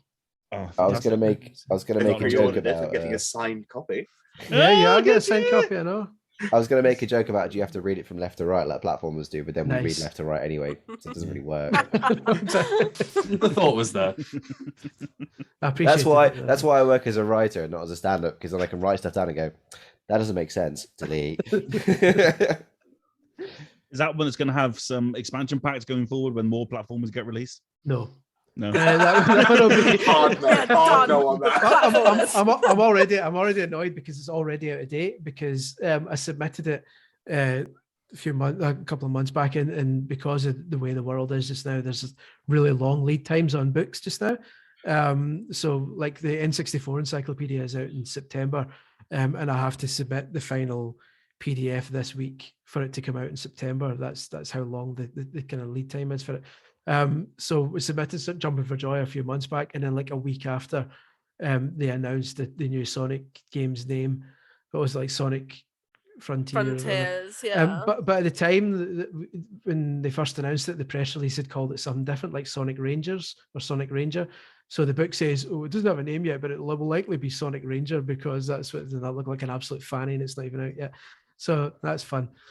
But so that's the reason why it won't be getting updated again. It's just like That's it. When I get my copy, I'm like, what a fanny. It was get linked the Frontiers. Like, get the Tipex out right away and change it. As soon as it released, everyone tweet at Chris Scullion. yeah, What a at Chris fanny. Scullion. What a fanny. And then hold your photo then- up with your book. And then start reading the book and realize, oh, I've got a coincidence that I called him a fanny anyway.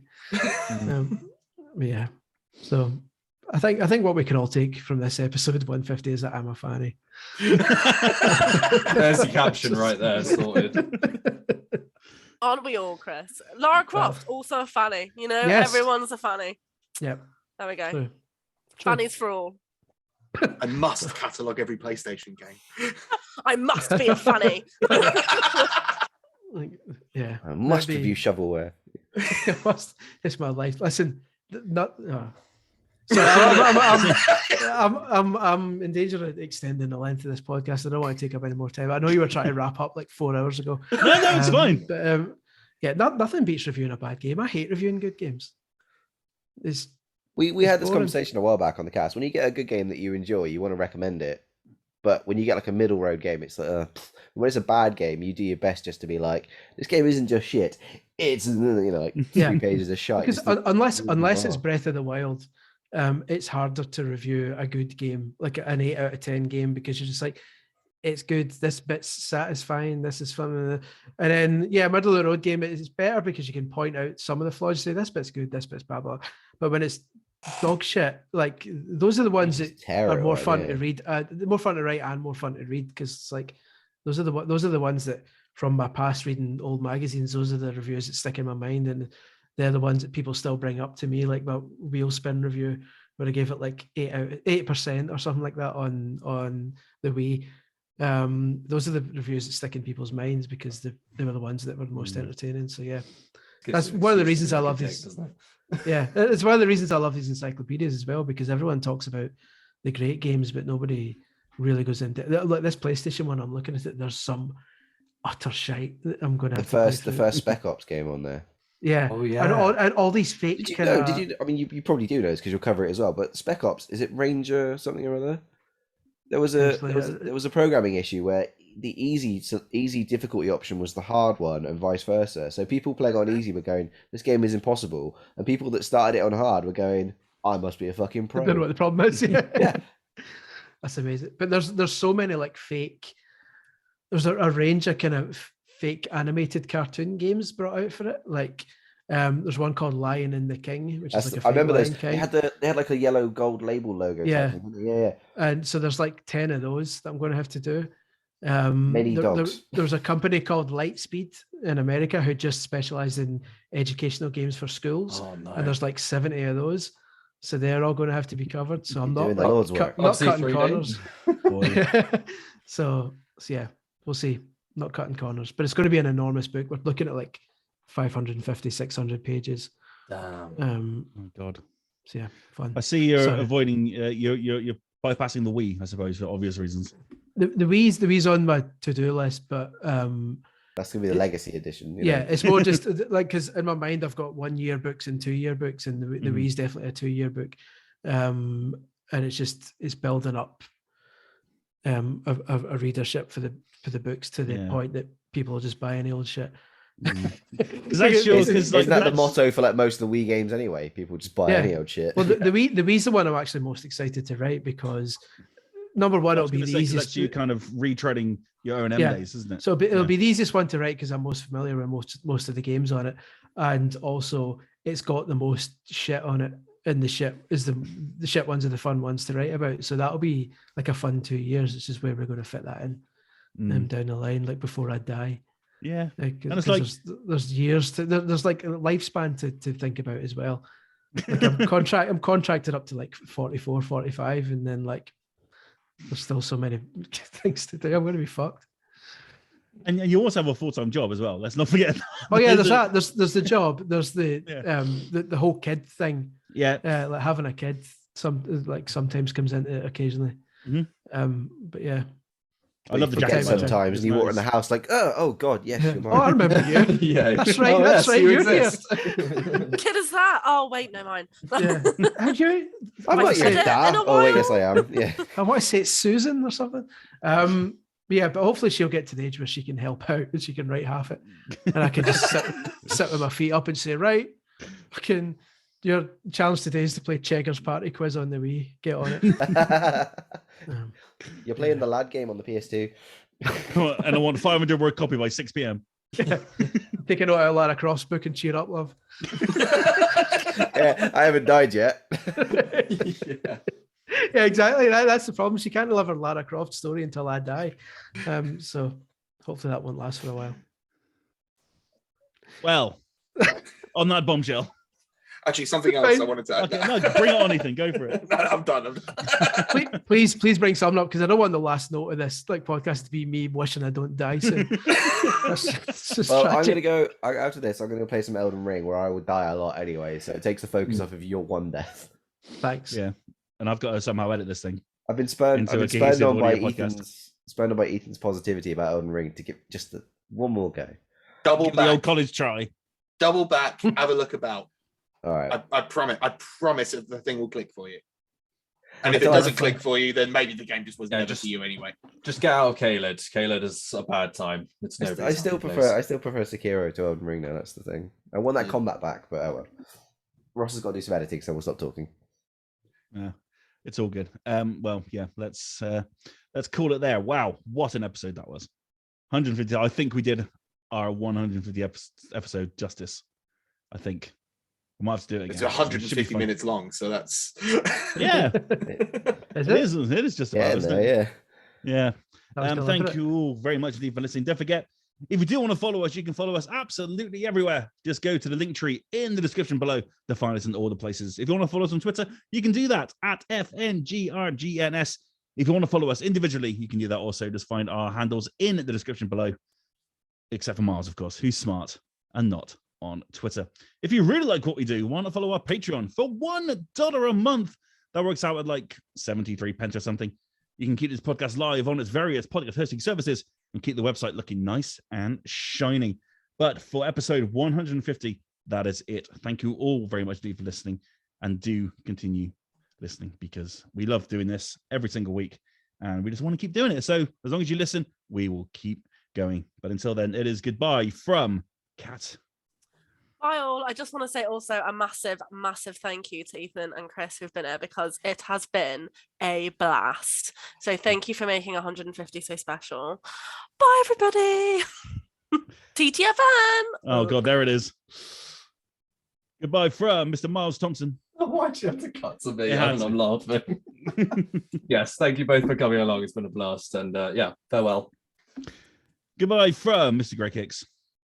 Bye. Sniff, Bye, cough, friend. cough, etc. It's goodbye. Thank you very much indeed, of course, to the wonderful Mr. Ethan Lawrence. Thank you very much. And a quick recommendation, do check out That Was a Bit Mental, edited by Chris Scullion, his horror movie website, where he talks about films that just make you say, that was a bit mental. At Ethan D. Lawrence everywhere. Peace, 150! Yeah.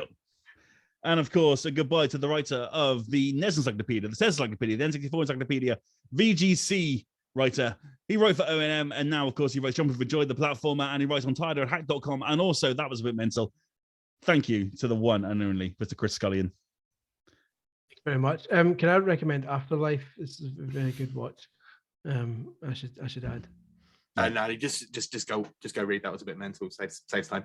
I'll review it on that so people don't have to watch it. What you could do is go to That Was a Bit Mental, and then go to Netflix and watch all of Afterlife, and then listen to me and Ethan spoil the special about Afterlife Yes. on the Thingy Yards podcast feed. That's Do something that. you could do. Wow. Then it's buy like all of Chris's Plugception. Yeah. What's going on here? Then buy all of Chris's books. Don't make Yeah, Ross I'm- actually build your bookshelf because then No, they'll stay up. Make sure you don't do that. Yeah, they're big books, so just plan ahead. Yeah. Genuinely, it was fine until I put all three on. Two was all right, but the third one brought it down. Sounds like the worst game of Jenga ever. Too much hype. There's too much hype in 3 books, man. Too much hype in 3 books. And of course, I've been Rossko. We'll see you next time on the Finger Guns podcast.